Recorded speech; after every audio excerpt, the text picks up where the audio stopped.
नमस्कार, मैं Manoj Kumar Singh, associate professor, department of political science, MSJ college, Bharatpur. आज हम जिस विषय की चर्चा करने वाले हैं वो लोक प्रशासन के क्षेत्र से संबंधित है।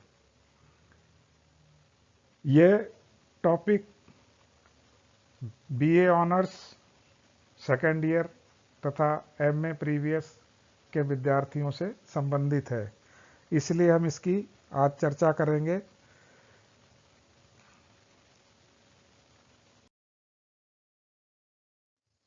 लोक प्रशासन के क्षेत्र के संबंध में विभिन्न विद्वानों में एक मत्ता नहीं है, जिस प्रकार इसकी परिभाषा एवं प्रकृति को लेकर के है। इसकी आधुनिक समाज में बढ़ते हुए महत्व के कारण ही ऐसा कहा जा सकता है कि आज लोक प्रशासन व्यक्ति के जीवन को गर्भ से लेकर कब्र तक प्रभावित करता है। लोक प्रशासन के क्षेत्र अथवा विषय वस्तु के संबंध में प्रमुख प्रचलित दृष्टिकोणों की अगर बात करें तो मुख्य रूप से 4 प्रमुख प्रकार नजर आते हैं। पहला संकुचित दृष्टिकोण, नैरो पर्सपेक्टिव। दूसरा ब्रॉडर पर्सपेक्टिव, व्यापक दृष्टिकोण। तीसरा post Corp view, post Corp दृष्टिकोण। तथा चौथा आधुनिक दृष्टिकोण, मॉडर्न व्यू।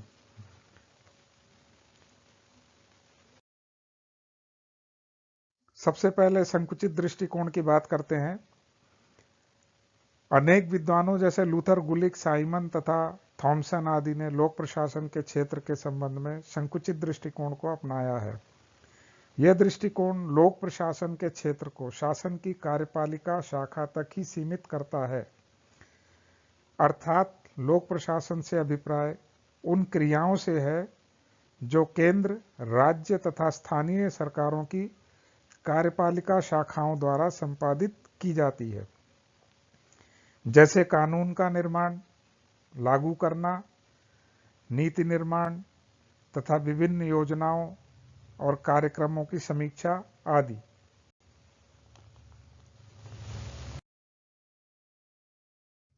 व्यापक दृष्टिकोण, ब्रॉडर पर्सपेक्टिव।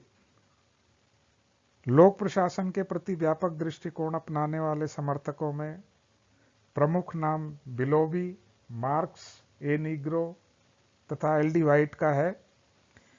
इस मत के समर्थकों की मान्यता है कि कार्यपालिका, व्यवस्थापिका व न्यायपालिका परस्पर निर्भर हैं व उनमें तीव्र व्यापक अंतः संबंध पाया जाता है। आज इन तीनों अंगों के कार्य मिश्रित प्रकृति के होते हैं, अतः इनमें स्पष्ट विभाजन रेखा खींचना संभव नहीं है। इसलिए इस दृष्टिकोण के समर्थक लोक प्रशासन के अंतर्गत तीनों अंगों द्वारा संपादित कार्यों को शामिल करते हैं।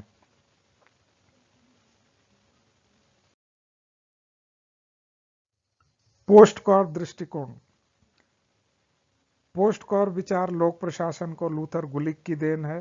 पोस्ट कॉर्प शब्द अंग्रेजी के 7 शब्दों के प्रथम अक्षरों को मिलाकर बनाया गया है।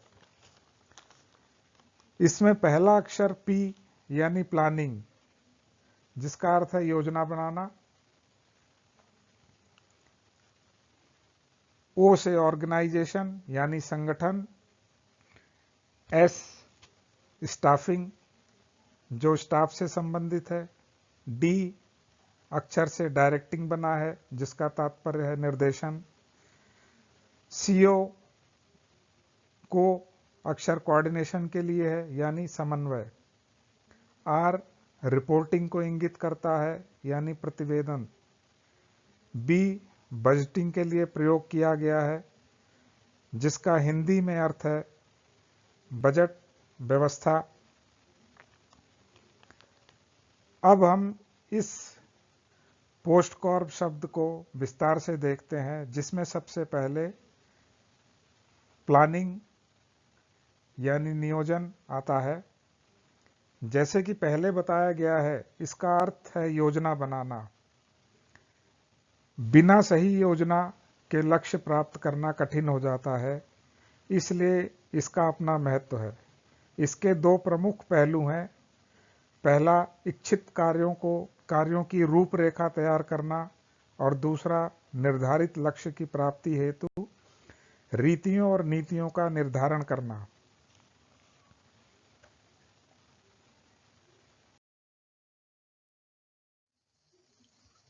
ऑर्गेनाइजेशन, संगठन। इसकी प्रमुख समस्या है अधिकारी वर्ग अथवा सत्ता के ऐसे स्थायी ढांचे को तैयार करना जिसके द्वारा निश्चित उद्देश्य के लिए कार्य के उप विभागों की व्यवस्था की जा सके। स्टाफिंग, इसमें मनुष्य और सामग्री संसाधनों की व्यवस्था की समस्या आती है। कर्मचारियों के माध्यम से ही संगठन का लक्ष्य प्राप्त किया जा सकता है, अतः कर्मचारियों की भर्ती, चयन, प्रशिक्षण, पदोन्नति एवं कार्य करने की अनुकूल दशाओं का निर्माण करना ही इसके अंतर्गत सम्मिलित है।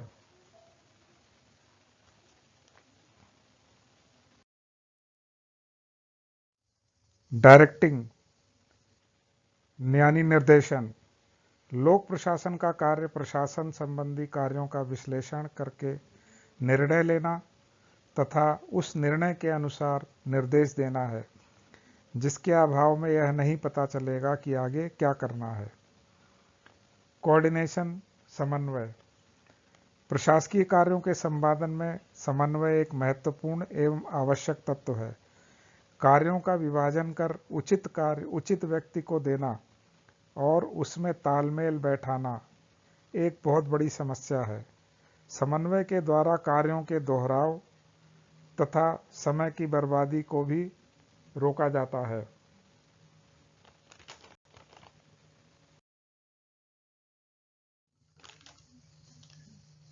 रिपोर्टिंग, प्रतिवेदन देना। यह क्रिया संगठन में नीचे से ऊपर को चलती है। इसके अंतर्गत प्रशासकीय कार्यों की प्रगति से संबंधित सूचनाएं उन लोगों को प्रदान करना सम्मिलित है जिनके प्रति संगठन उत्तरदायी है। प्रशासन की उपलब्धियों, कमियों तथा समस्याओं के निरीक्षण के संबंध में प्रतिवेदन देकर ही प्रशासन को उत्तरदायी बनाया जा सकता है।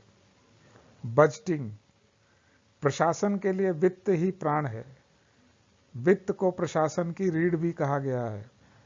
बिना समुचित वित्त व्यवस्था के प्रशासन नहीं चल सकता।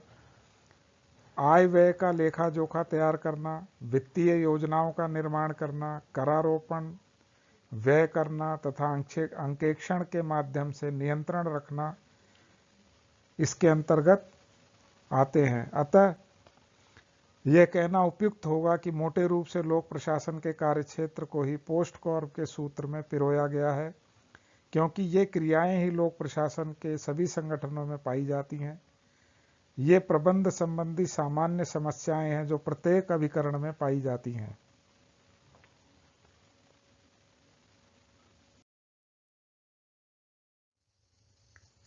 मॉडर्न व्यू, आधुनिक दृष्टिकोण।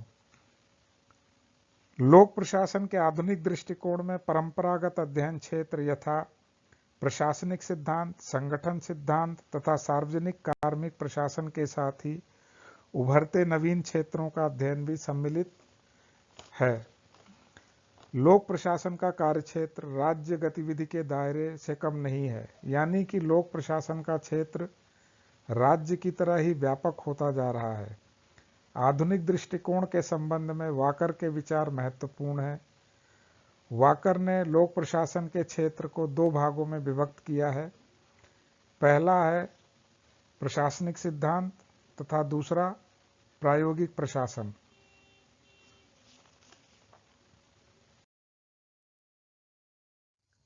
पहले हम बात करते हैं प्रशासकीय सिद्धांत की।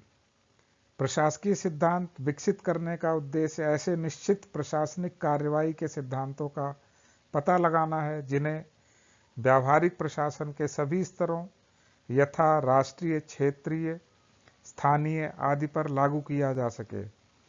प्रशासकीय सिद्धांतों में लोक प्रशासन में आने वाली सभी समस्याओं का अध्ययन भी सम्मिलित है, जिनमें प्रमुख है प्रशासन पर नियंत्रण की समस्या व प्रशासकीय ढांचा, नियोजन तथा लोक कार्यवाही की कार्ययोजना व निष्पादन, कार्मिकों की भर्ती, शोध, सूचना व जनसंपर्क।